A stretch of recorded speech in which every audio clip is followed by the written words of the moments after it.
로마서 7장 18절부터 25절 저와 여러분이 번갈아 가면서 읽겠습니다. 나는 내 속에 곧 내 육신 속에 선한 것이 깃들여 있지 않다는 것을 압니다. 나는 선을 행하려는 의지는 있으나 그것을 실행하지는 않으니 말입니다. 나는 내가 원하는 선한 일은 하지 않고 도리어 원하지 않는 악한 일을 합니다. 내가 해서는 안 되는 것을 하면 그것을 하는 것은 내가 아니라 내 속에 자리 잡고 있는 죄입니다. 여기에서 나는 법칙 하나를 발견하였습니다.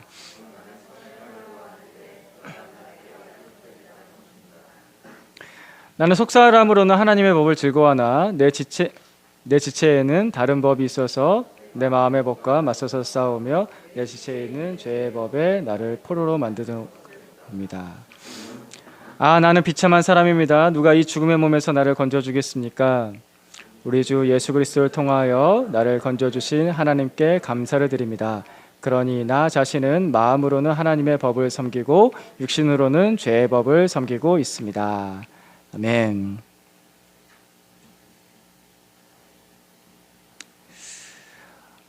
먼저 오늘 설교는 존 메가더 목사님의 책인 구원이란 무엇인가를 참고를 했습니다. 우리 예수 그리스도께서 우리 죄를, 나의 죄를 다 대신 지시고 십자가에서 죄값을 다 치르시고 죽으셨습니다. 그러니까 예수님께서 나를 위해서 대신해서 죽으셨을 뿐만 아니라 죄값을 다 치르셨을 뿐만 아니라 다시 부활하셔서 그 영원한 생명을 우리에게 허락하셔서 구원을 최종적으로 완성을 하셨습니다.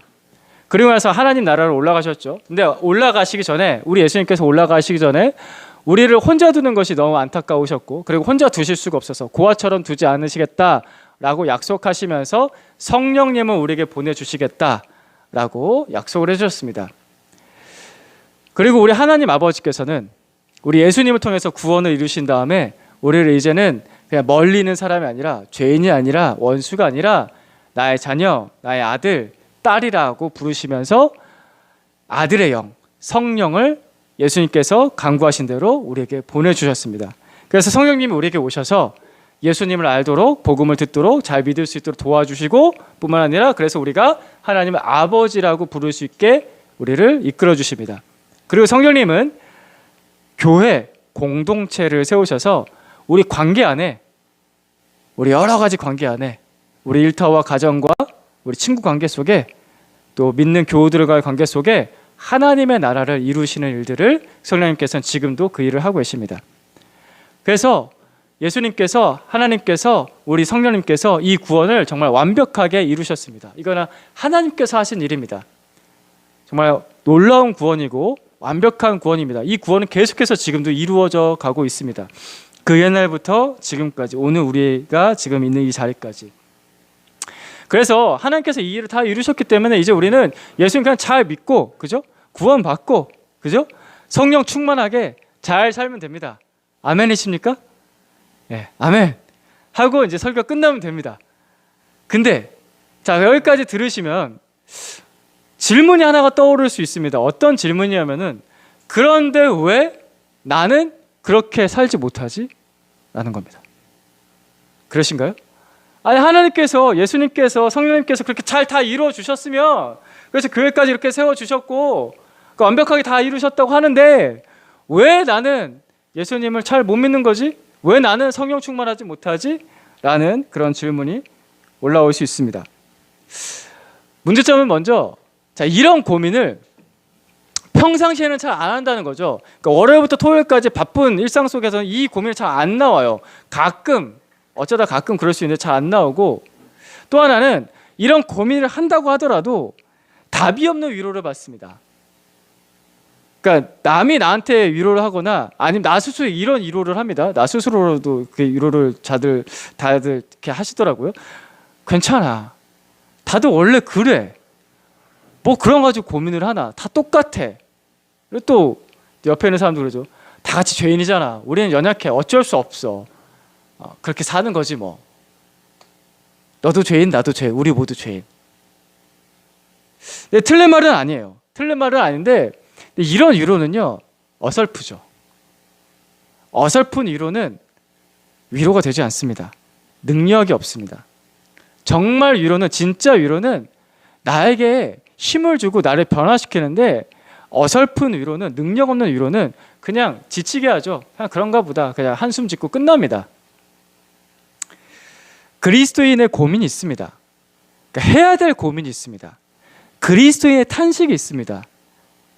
고민이 될 때 고민을 해야 되고 탄식이 나올 때 탄식을 해야 됩니다. 오늘 말씀은 이 사실을 잘 보여줍니다. 어떤 사람들은 뭐 성령 충만하면 문제가 다 해결될 것처럼 얘기합니다. 성령 충만하면 행복하고 불안한 거 사라지고 만사형통하고, 만사형통하리라 이런 찬양 좋아하고, 뭐 그 찬양이 틀렸다는 게 아니에요. 만사형통하는 것도 있죠. 잘 되고 우울증도 사라지고, 그죠? 슬픈 거 없고, 예수 잘 믿고 성령 충만하면 아멘 할렐루야 막 이러면서 그냥 다 잘 될 것처럼 얘기하는데 아니죠? 그렇지 않잖아요. 목사님들이 우울증 걸리잖아요. 대표적으로. 사모님들이 우울증 걸린다고요. 우울증 걸린 목사님 옆에 우울증 걸린 사모님 계세요. 그 교회에 또 우울증 걸린 교인들이 있다고요. 제가 이걸 탓하는 게 아니에요. 예수를 믿어도, 열심히 믿어도 우울증이 걸린다고요. 힘들고요. 감정적으로 지치고요. 고민이 나오고 한숨이 터져 나옵니다. 왜 그런가? 성경은요, 과정을 생략한 축복을 말씀하지 않습니다.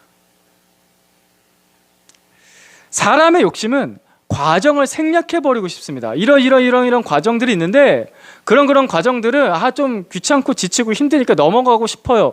그래서 거짓을 만듭니다. 과정을 생략한 축복은 거짓말입니다. 하나님께서 전능하시잖아요. 하나님은 전능하셔도 필요한 과정은 꼭 거치게 하십니다. 하나님께서 전능하신데 왜 굳이 사람이 되셔서 이 땅에 오셨을까요? 하나님이 전능하시면 왜 굳이 그 험한 십자가를 지시고 고난을 받으셨냐고요. 전능하시면 쉽게 해결하실 수도 있잖아요. 왜 그 과정을 거치셨는가? 꼭 필요했기 때문에. 꼭 필요했기 때문에. 하나님은 꼭 필요한 과정을 꼭 거치게 하십니다. 그리스도인의 탄식 역시, 그리스도인의 고민 역시 꼭 필요한 과정입니다. 십자가 없는 영광 없고 회개 없는 구원 없죠. 그리스도인의 탄식 없는 구원의 여정, 구원받은 자의 삶, 거룩으로 가는 삶은 없습니다. 이거 우리에게 꼭 필요한 과정입니다. 왜냐하면 내 안에 선한 것이 없기 때문입니다. 18절 말씀부터 다시 보겠습니다. 18절, 19절, 20절 말씀 번갈아가면서 읽겠습니다. 여러분이 먼저 읽어주시겠습니까? 시작. 나는 내 속에 곧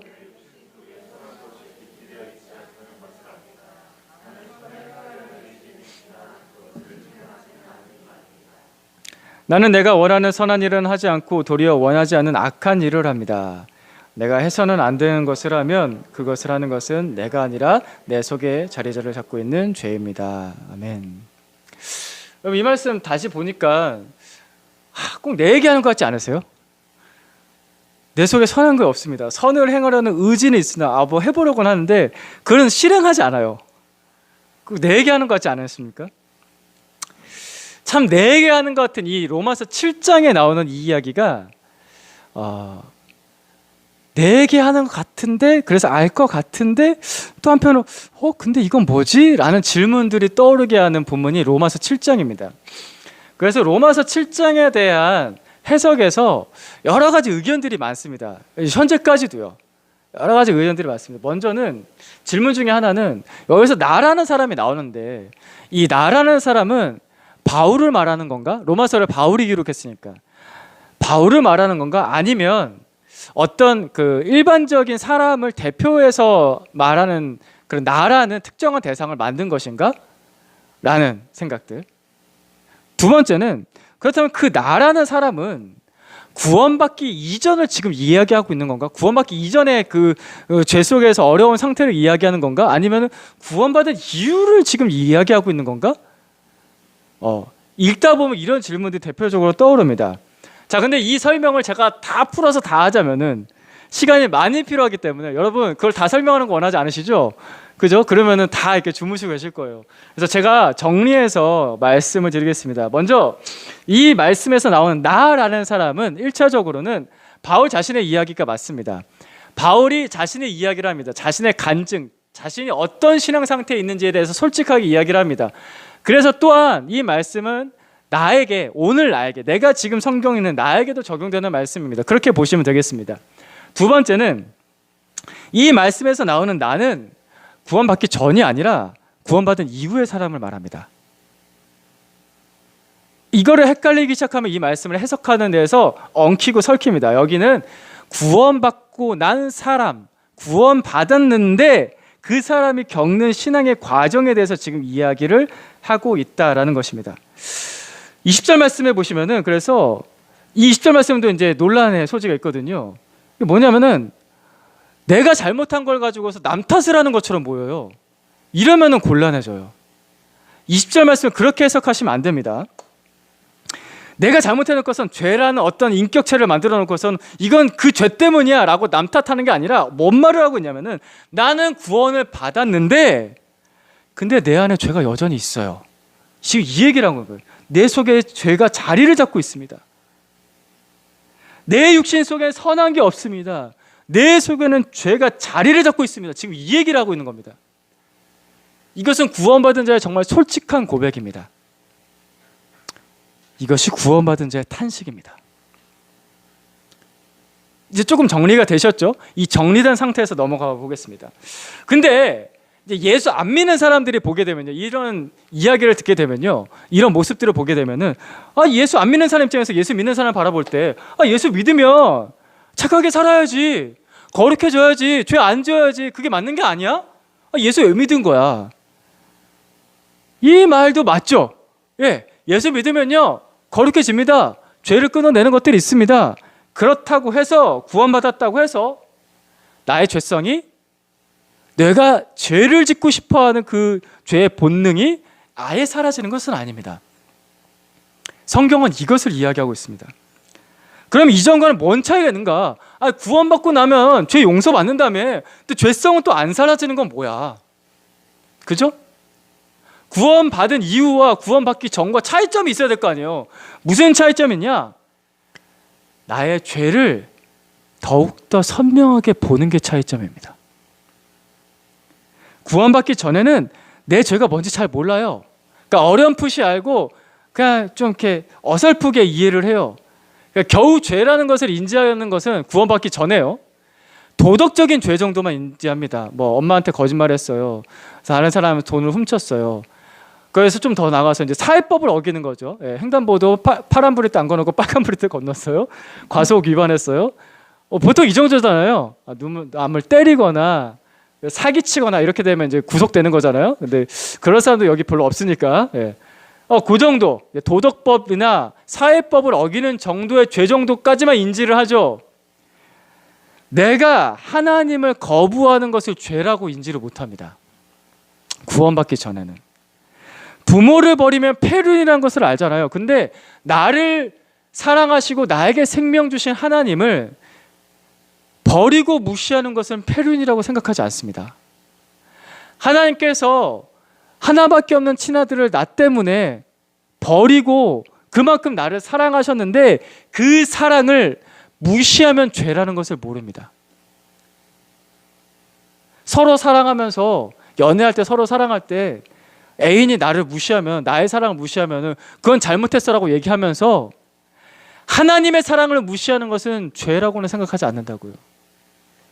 세상에서 가슴 아픈 일들을 많이 보고, 그죠? 세상에 가슴 아픈 일들이 많이 있으니까요. 그리고 또 슬픈 영화나 슬픈 소설을 볼 때는 눈물이 나면서 그건 가슴 아파하면서 십자가에 달리신 예수 그리스도를 볼 때 눈물 한 방울 안 나는 그 나의 굳은 마음이 죄라는 것을 모른다고요. 아니, 복음을 수십 번 수백 번 들었는데 하나님이 너를 사랑해 라고 들었는데 나를 사랑한다 하나님의 말씀을 듣고도 마음 꿈쩍하지 않는 돌 같은 내 마음이 죄라는 것을 모른다고요. 어린 여러분들도 지금 잘 들으세요. 어떻게 예수님이 너희를 사랑한다고 하는데 그 말을 듣고서도 마음이 움직이질 않니? 이게 죄예요. 이게 죄예요. 예수님이 나를 사랑한다는데 사랑하건 말건 이게 죄라고요. 엄마 아빠가 나를 사랑하는데 사랑하건 말건 이거 죄잖아요. 하나님이 나를 사랑하는데 사랑하건 말건 나는 잘 모르겠어. 이게 죄예요. 왜 하나님의 사랑을 무시하세요? 그러고도 괜찮으세요? 그게 죄입니다. 그런데 구원받고 나면요, 아, 그게 진짜 죄구나라는 걸 압니다. 구원받고 나면. 구원받으면 십자가 앞에서 견딜 수가 없죠. 구원받고 나면은 하나님과 나를 멀어지게 하는 그 죄를 부들부들 떨면서 회개를 합니다. 아, 이 죄가 나를 하나님과 멀어지게 하는구나. 구원받고 나면은 십자가 앞에서 눈물을 안 흘릴 수가 없다고요. 나를 위해 십자가에 달리신 그 예수님을 바라볼 때, 그 예수님 생각할 때 가슴을 치면서 통곡을 합니다. 이게 구원받은 자의 특징입니다. 그리고 구원받고 나면요, 이럴 때가 있어요. 성경 읽다가 졸잖아요. 기도할 때 기도하기가 싫잖아요.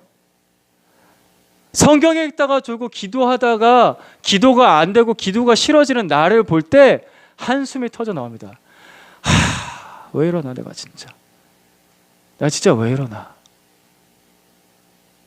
구원받으면요, 교회 못 가는 상황이 오잖아요. 견딜 수가 없어서 골방에 들어가서 눈물로 기도합니다. 교회를 가야 되는데 교회 못 가는 상황이 오게 되면은 화장실에 들어가서 암송카드 하나 붙잡고서 눈물 흘리면서 기도한다고. 하나님 하고 기도한다고요. 구원받으면 이렇게 죄를 더 선명하게 봅니다. 내 안에서 일어나는 죄를, 밖에서부터 나에게 영향력을 미치는 그 죄를 더욱더 선명하게 봅니다. 왜? 왜 그럴까요? 거룩한 성령님께서 내 안에 들어오셨기 때문입니다. 전에는 기준이 없었거든요. 전에는 나 혼자 죄 지을 땐 기준이 없었어요. 근데 성령님이 내게 들어오시고 난 다음부터는 기준이 생겨요. 빛이 들어와요. 기준이 명확해지고 나니까 죄를 더 뚜렷하게 보는 겁니다. 죄를 더 뚜렷하게 보니까 탄식이 터져 나오는 겁니다. 구원받기 전에 이걸 몰랐는데 성령님이 들어오니까 오히려 더 탄식이 나옵니다. 이게 구원받은 자의 차이점입니다. 구원받고 나서 그냥 다 깨끗해지고 다 행복해지고 하나도 문제가 없고 나는 늘 행복해. 물론 행복이 있어요. 예수 믿고 나서 행복이 있는데 마냥 그렇지 않고 거룩한 성령 앞에서 내 안에 있는 죄를 볼 때마다 터져 나오는 탄식과 슬픔과 애통과 회개가 있어요. 이게 구원받은 자의 특징입니다. 오늘 말씀은 그 구원받은 바울의 탄식이고요. 그리고 모든 그리스도인의 탄식입니다. 하나님, 내 안에 선한 게 없습니다. 내 안에 선한 게 없습니다. 내 안에 죄가 있을 뿐입니다. 22절과 23절 말씀 보겠습니다. 제가 22절 읽겠습니다. 23절 읽어주십시오. 나는 속사람으로는 하나님의 법을 즐거워하나 내 지체에는 다른 법이 있어서 내 마음의 법과 맞서서 싸우며. 아멘. 자, 오늘 말씀이 구원받은 자의 탄식이라는 것을 확증해주는 말씀이 22절입니다.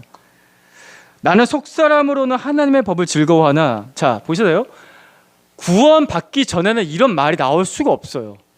구원받기 전에 하나님의 법을 즐거워할 수가 없다고요. 그리고 속사람이란 말의 뜻은 뭐냐면요, 예수 그리스도의 복음으로 거듭난 사람을 속사람이라고 합니다. 신약 성경에서 계속해서 반복되는 표현이거든요. 특별히 바울이 자주 쓰는 표현입니다. 속사람. 구원받으면은 성령으로 거듭난 속사람이 새롭게 태어납니다. 이 속사람은 성령님을 따라가고 하자는 열망이 있어요. 그래서 하나님을 사랑해요. 그래서 말씀을 읽고 싶고 듣고 싶고 순종하고 싶어요. 그래서 기도하고 싶어요. 그래서 섬기고 싶어요. 그래서 또 전도하고 싶습니다. 이 속사람은 이 성령님을 따라가는 열망이 있어서, 그래서 속사람은 내 안에 계신 성령님 때문에, 나를 거듭나게 하신 성령님 때문에 죄와 싸웁니다. 죄와 끊임없이 싸웁니다. 맞서서 싸웁니다. 이렇게 힘들 줄 알았으면 예수 믿지 말 걸 그랬네요. 이렇게 힘든 거였으면 제가 구원을 왜 받았을까요? 저는 그런 줄 모르고 교회 나왔어요. 저는 이런 얘기 잘 못 들었는데요. 제가 속은 것 같아요. 그러게요. 만약에 복음을 들었는데 이런 이야기를 못 들었다고 하신다면 여러분은 속은 복음을 들은 겁니다. 왜 우리는 달콤한 복음만 들었을까요? 왜 편안한 복음, 평안이 아니에요. 피스, 샬롬이 아니라 편안한 복음, 컴포터블한 복음, 이지한 복음만 들었을까요? 왜? 나에게 성공을 주는 그런 복음만 들었을까요? 긍정의 힘, 잘 되는 나. 여러분 아직도 혹시 조엘 오스틴 목사님이 쓴 그런 책 좋아하시는 분 혹시 계십니까? 우리 교회 안에 계십니까? 읽지 마세요. 그런 책 쳐다보지도 말고 그런 설교 듣지도 마세요. 그 성공주의 복음, 그 번영주의 신학이 정말 현대교회에 많은 영향을 미쳤는데 그 잘못된 복음이 오늘날의 교회를 병들게 했고 교회에는 왔는데 구원 못 받은 사람들을 수많은 사람들을 만들게 했습니다. 구원 받았다고 착각시키는, 그래서 교회에 왔는데 천국문 바로 밖에서 잠자고 있는 그 수많은 사람들을 만들어냈습니다. 조심하십시오. 근데 우리 솔직하게 이야기해 보십시다. 그런 편안한 복음, 쉬운 복음, 성공주의 복음, 내 마음을 위로하는 그런 복음만 들었을 때 좋기만 하셨습니까? 정말 좋기만 하셨습니까? 이게 맞나? 고민이 들진 않으셨습니까? 이렇게 믿어도 되나? 라고 불안하진 않으셨습니까? 정말 구원받은 사람이라고 하는 그런 불안이 떠오릅니다. 이게 진짜 교회에서 모르겠고 사람들 앞에서 모르겠고 하나님 앞에서 내 믿음이 인정받을 만한 믿음인가? 두렵지 않으셨습니까? 내가 진짜 구원받았다고 한다면 그런 두려움이 떠오릅니다. 왜냐하면 성령님이 내 안에 계시기 때문에. 그런 얄팍한 복음 들을 때 이거 아닌 것 같은데, 내가 이렇게 믿어서는 안 될 것 같은데 라는 그런 떨림이 있잖아요. 그죠? 그런 두려움이 있다고요. 성경을 기록한 사도 바울도요, 탄식하면서 떨었어요. 사도 바울이 탄식하면서 떨었는데 내가 안 떨리는 게, 내가 탄식이 안 나오는 게 정상이겠냐고요. 오늘 본 말씀 24절 말씀, 이 말씀이 정말 도전이 되지 않습니까? 그리고 이런 말씀이 내 삶에서 일어날 때가 있지 않았습니까? 잘 한번 생각해 보십시오. 같이 한번 읽어보겠습니다. 시작. 나는 비참한 사람입니다. 누가 이 죽음의 몸에서 나를 건져주겠습니까? 나는 비참한 사람입니다. 이거 구원받은 사도 바울이 얘기한 거라고요.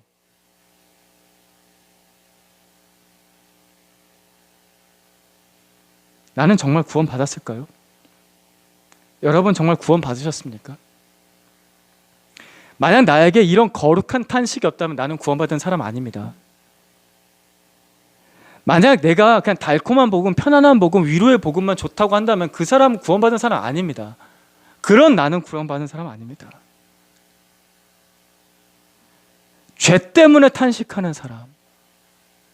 다른 말로 바꿔보겠습니다. 죄 때문에 탄식한다는 것은 이런 거죠. 하나님의 의, 하나님의 올바름에 늘 줄이고 목마른 사람. 그 사람은 배부르게 됩니다. 그 사람은 구원받은 자의 특징에 나타납니다. 예수님께서 이렇게 말씀하셨거든요. 마태복음 5장 6절 말씀 같이 읽습니다. 시작. 의에 줄이고 목마른 사람은 복이 있다. 그들이 배부를 것이다. 아멘.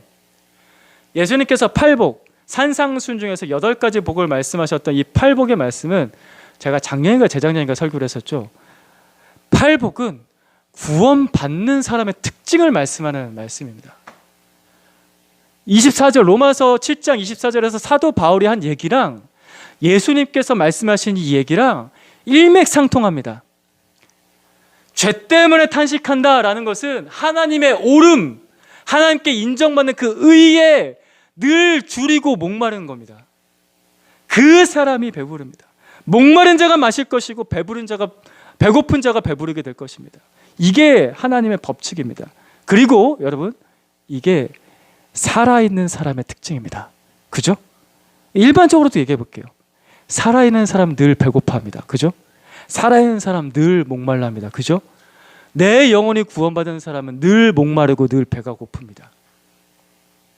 이게 구원받은 자의 특징입니다. 그 사람은 비로소 이렇게 줄이고 목마를 줄 아는 사람이, 그런 탄식에 나타난 사람이 진짜 비로소 예수 그리스도의 복음이 얼마나 감사한지 압니다.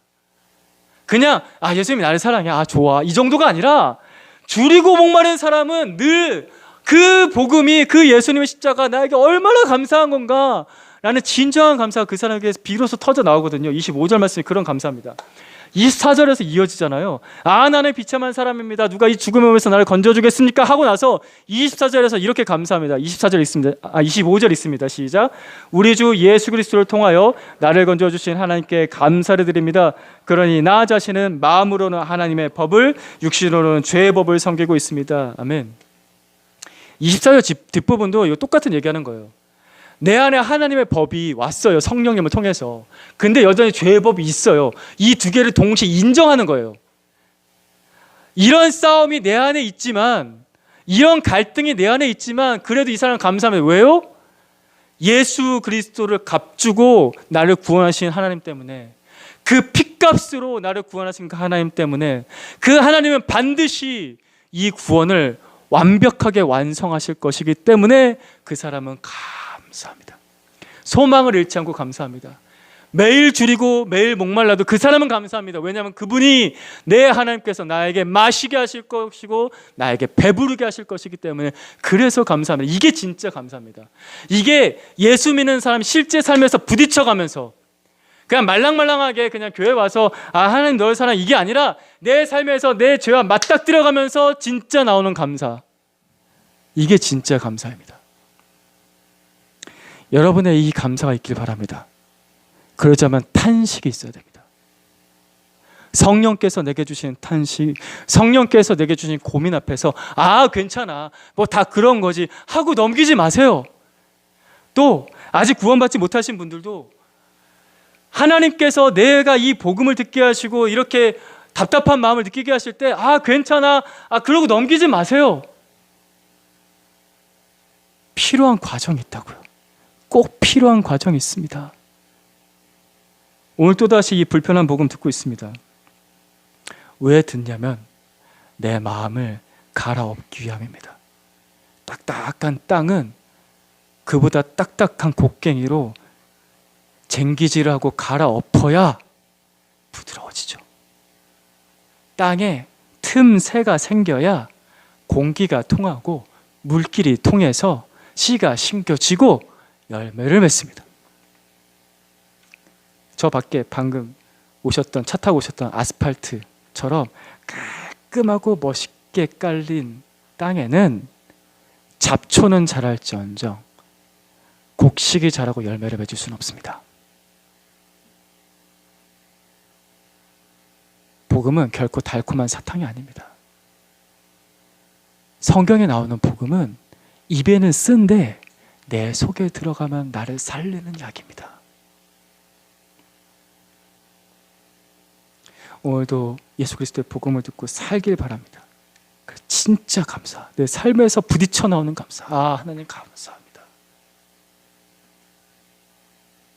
그 감사가 터져 나오기를 축복합니다. 그런데요, 여러분, 이 어려움을요, 이 쓴 약을요, 이 꼭 필요한 과정을요, 나 혼자 절대 통과하지 않습니다. 여러분, 아이들 약 먹일 때요, 너 혼자 알아서 먹어? 이렇게 하지 않거든요.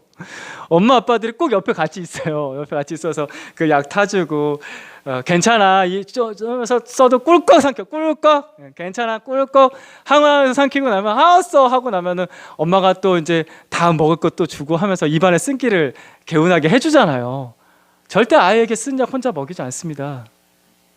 하나님께서 나에게 이 쓴 약, 너 혼자 알아서 먹어, 이렇게 하지 않으신다고요. 이 필요한 과정 너 혼자 알아서 해, 그렇게 절대 하지 않으십니다. 로마서 8장 26절 말씀 같이 읽겠습니다. 시작. 이와 같이 성령께서도 우리의 약함을 도와주십니다. 우리는 어떻게 기도해야 할지도 알지 못하지만 성령께서 친히 이루 다 말할 수 없는 탄식으로 우리를 대신하여 간구하여 주십니다. 아멘. 성령께서 친히 이루 다 말할 수 없는 탄식으로 우리를 대신하여 간구하여 주십니다. 성령님의 탄식이 있습니다. 나를 위한 탄식, 나를 위한 기도가 있습니다. 성령님께서 내 안에 들어오셔서 하시는 아주 중요한 일은 우리가 나의 죄를 회개하도록 도우시는 일입니다. 회개는 결코 나 혼자 할 수 없습니다. 성령의 탄식 안에서 그 탄식 소리가 내 마음에 울릴 때 나도 같이 탄식하게 되는 겁니다. 아, 그게 죄지, 맞아. 나를 사랑하시는 하나님께서 이걸 슬퍼하셔. 찬송가 중에서 이런 찬양이 있죠. 내 모습 이대로 사랑하시네. 내 모습 이대로 사랑하시네. 이 찬양도 있고, 옛날 찬양에서 있는 모습 그대로, 있는 모습 그대로, 있는 모습 그대로 나오세요. 이런 찬양들이 있습니다. 이런 찬양들이 참 감동을 주는 찬양 가사잖아요. 그런데 이 찬양은요, 성령님과 함께하는 탄식 속에서야 비로소 제대로 경험을 합니다.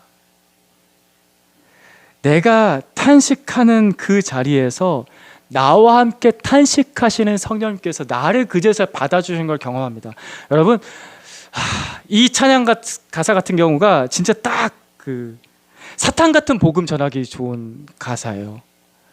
있는 모습 그대로 나오라고 해서 당신의 죄가 그냥 있는 모습 그대로 있어도 된다는 뜻을 받아들일 수가 있거든요. 그게 전혀 아닙니다. 그거 아닙니다. 제가 이번 주 수요 성경 공부하면서도 이 내용 같이 나눴었는데, 교회는 죄를 용납하는 공동체가 아닙니다. 교회는 죄를 회개하는 공동체죠. 그죠?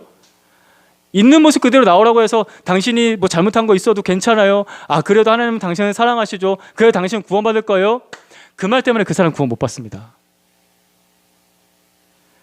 내가 죄 때문에 탄식하는 그 자리에서, 그 더러운 모습 그것을 탄식하는 그 자리에서 성령님께서 나와 함께 탄식하시면 나를 그때 받아주시는 거예요. 이게 제대로 된 복음입니다. 어설프고 능력 없는 위로 아니고, 나를 일으켜 세우는 위로는 탄식하는 자리에서, 내 죄 때문에 회개하는 자리에서 그때 받습니다. 그래서 이 자리는 꼭 필요한 자리입니다. 구원받기 전이나 구원받은 후나 이 자리는 없어지지 않아요. 언제까지? 죽을 때까지. 여러분, 이게 팩트입니다. 여러분, 언제까지 그래야 되냐고? 죽을 때까지예요. 자, 분명 그냥 아주 깔끔하게 말씀드릴까요? 죽을 때까지 이 싸움은 끝나지 않습니다. 지금까지 들었던 모든 달콤한 복음은 다 던져버리십시오.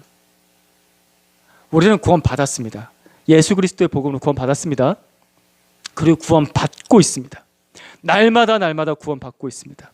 이 과정, 이 구원의 여정 속에 날마다 구원 받는다는 것을 이럴 때 경험해요. 나의 죄를 회개하고 그 죄를 용서받고 성령께서 나와 함께 탄식하시며 나를 붙잡아 일으키시는 그 순간에 날마다의 구원을 경험하는 겁니다. 이 구원의 여정이 있는 사람은 구원 받은 사람인 거고, 그 여정이 있는 사람은 반드시 마침내 그 구원의 완성까지 가는 겁니다. 구원 받았고 받고 있고 받을 것입니다. 이것이 성경에서 말하는 모든 구원에 대한 설명입니다. 여러분에게 이 모든 과정이 있기를 축복합니다. 성령님과 함께 탄식하는 자리에 나오십시오. 만약 오늘 이 복음 다시 들을 때 마음이 불편하시다면, 내가 구원 못 받았구나, 내가 구원 못 받은 게 확실하구나, 답답하네 라는 생각이 드신다면, 성령님께서 여러분과 함께 탄식하고 있기 때문입니다. 그러니 소망을 가지십시오. 여러분 결코 혼자가 아닙니다. 오늘 복음 듣고서 나의 죄를 그래서 탄식하게 되고 기도하게 되고 회개하게 된다면 너무나 감사한 거죠. 고통스럽지만 쓴 약을 먹었지만 감사한 겁니다. 왜냐하면 성령님께서 나를 혼자 두지 않으시고 나와 함께 탄식하고 있기 때문입니다. 못난 자식 위해서 기도하시는 어머니의 탄식처럼, 그 어머니의 탄식처럼 성령님께서 이 땅에 사는 주의 자녀들, 부족한 우리 못난 자녀들 위해서 절대 버리지 않고 탄식하며 기도하십니다. 그리고 부족하지만 제가 여러분들을 위해서 하는 기도도 우리 성령님을 의지해서, 그냥 성령님을 따라서 모방해서 하는 기도인 것뿐입니다. 그리고 영적인 가정인 교회 역시 성령님 안에서 성령님을 따라서 서로를 위해서 탄식하며 기도하는 것입니다.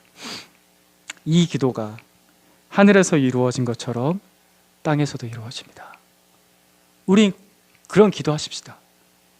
다 좋은 게 좋은 거다 말고 진짜 해야 될 기도, 진짜 사람 살리는 기도, 진짜 감사가 터져 나오게 하는 기도, 삶에서 부딪혀서 나오는 행복, 그런 축복 있길, 정말 우리 형제자매들에게 그런 행복이 있길, 그런 감사가 있길, 그래서 그 쓴 약을 잘 드시길 간절히 바랍니다. 제가 지난 주일에 연휴였잖아요. 그래서 저희 장인어른하고 같이 차를 타고서 이제 장인어른 댁에 갈 일이 있었는데요. 대화하는 중에서 한 농부의 깨달음을 들었습니다. 그 농부는 저희 장인어른이신데, 장인어른이 괴산에서 농사 짓고 계시거든요. 근데 최근에 얼마 전까지만 해도 조금 최근에는 비가 좀 왔는데, 얼마 전까지만 해도 비가 너무 안 와서 가물었어요. 그래서 땅이 바짝바짝 말랐는데, 농부의 심정을 알신 우리 장인어른이 비가 안 오는 것을 너무 걱정하시더라고요. 근데 거기서 오는 깨달음이 있었습니다. 땅이요, 그 메마른 땅에 농부가 물을 주게 되잖아요. 그 땅을 메마른 채로 있을 수는 없으니까 계속 물을 주게 되는데, 근데 그렇게 사람이 주는 물은요, 땅속 깊숙이 안 들어갑니다. 그러니까 겉표면만 적십니다. 그리고 햇볕은 계속 내려치잖아요. 그래서 겉표면만 적시고 금방 땅이 굳어버립니다. 그러니까 농작물이 풍성하게 자라게 하는, 열매 맺게 하는 그런 물이 못 되는 거예요. 아무리 사람이 물을 준다고 해도. 그런데 하늘에서 내리는 비는, 비구름이 몰려와서 태양을 가려주고 거기서 내리는 비는, 일단 태양을 가렸기 때문에 땅이 마르지 않고요. 그 비는 일단 양 자체가 달라요. 양 자체가 어마어마하게 많고요. 그냥 보슬보슬 내려도요, 사람이 주는 물하고 양 자체가 다르고요. 그 비는 충분하게 내려서 그 땅속 틈새 사이로 깊숙이 들어가서 그 뿌리까지 들어가서 농작물이 자라게 하고 열매가 맺게 하는 그런 비가 됩니다. 촉촉하게 하고 부드럽게 하는 그런 비. 우리가 예배 시간에 듣는 말들이 사람이 뿌린 말이라면요, 잠깐 마음을 적시고 다시 굳게 만듭니다. 그냥 그것뿐입니다. 그러나 성령님께서 오늘 우리의 마음에 내리시는 단비라면, 그 단비라면 반드시 우리의 마음에 싹을 틔우고 열매를 맺게 합니다. 오늘 이 시간 그 성령님을 기대하십시다. 사도 바울도 탄식할 수밖에 없었습니다. 그게 우리의 현실입니다. 내가 뭐 어떻게 더 잘해서 그런 게 아니라, 그러니까 우리가 성령님의 인도를 따라서 필요한 과정을 밟아가면 됩니다. 성령님, 저를 인도해 주십시오. 주님만 의지할 뿐입니다. 라고 하면서 하나님, 제가 해야 될 탄식하게 해주십시오. 해야 될 회개를 하게 해주십시오. 해야 될 부딪힘이 있게 해주십시오. 그래서 저에게 진짜 감사, 진짜 행복이 나올 수 있게 해주십시오. 같이 그렇게 기도하십시다. 기도하겠습니다. 하나님 아버지, 오늘 이 시간에 주의 말씀을 듣습니다. 하나님, 하나님 주십시오. 하나님,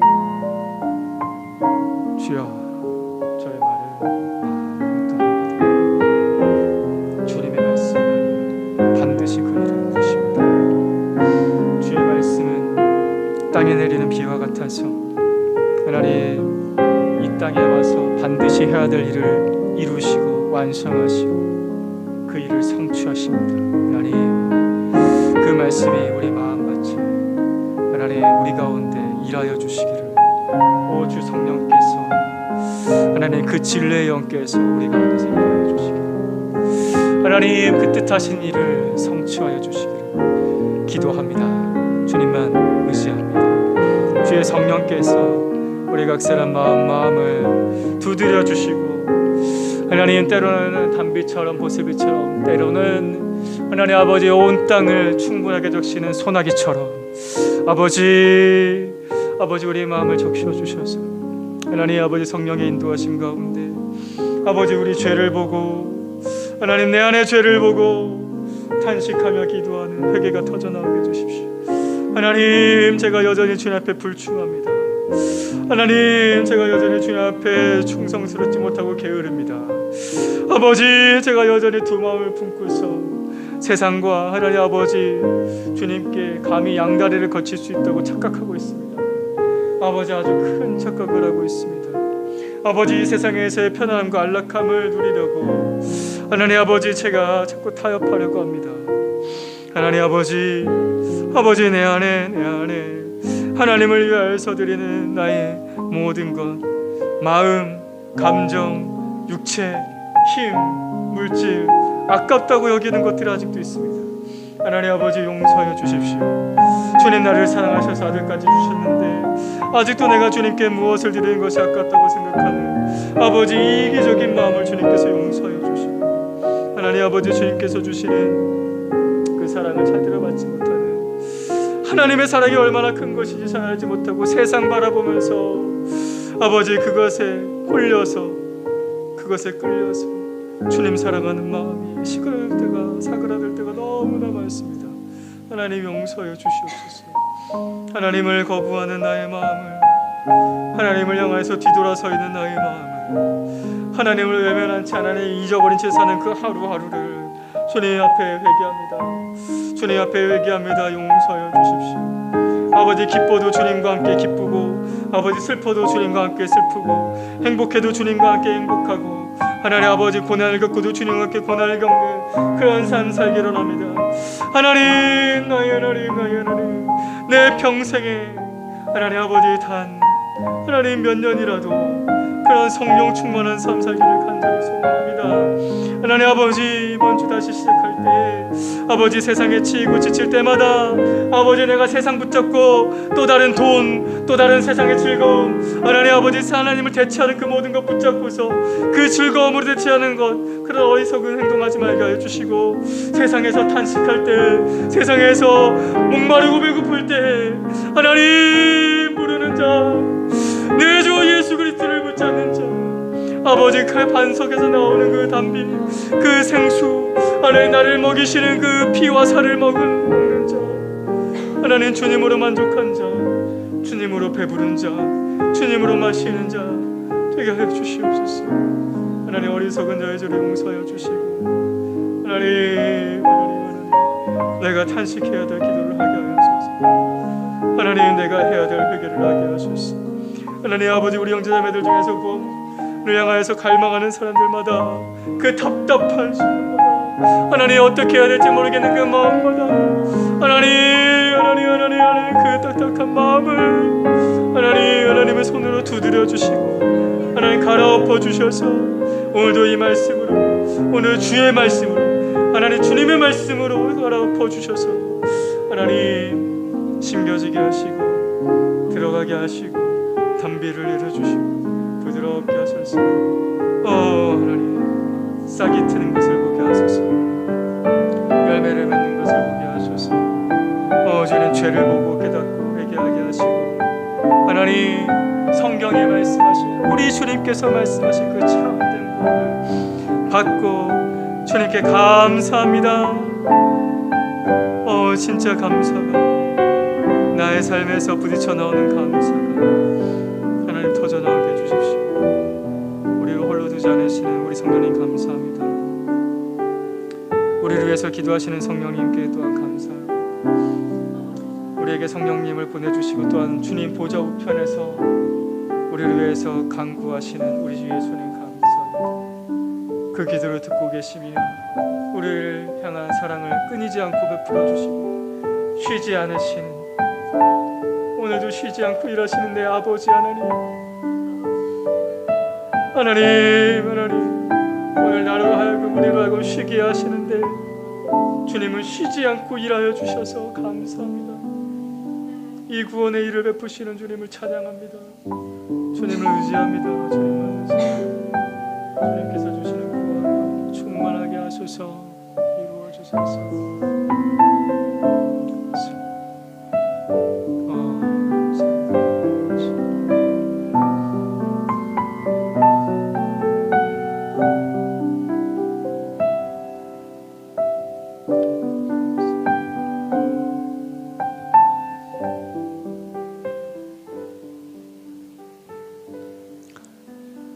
우리 주님만 의지합니다.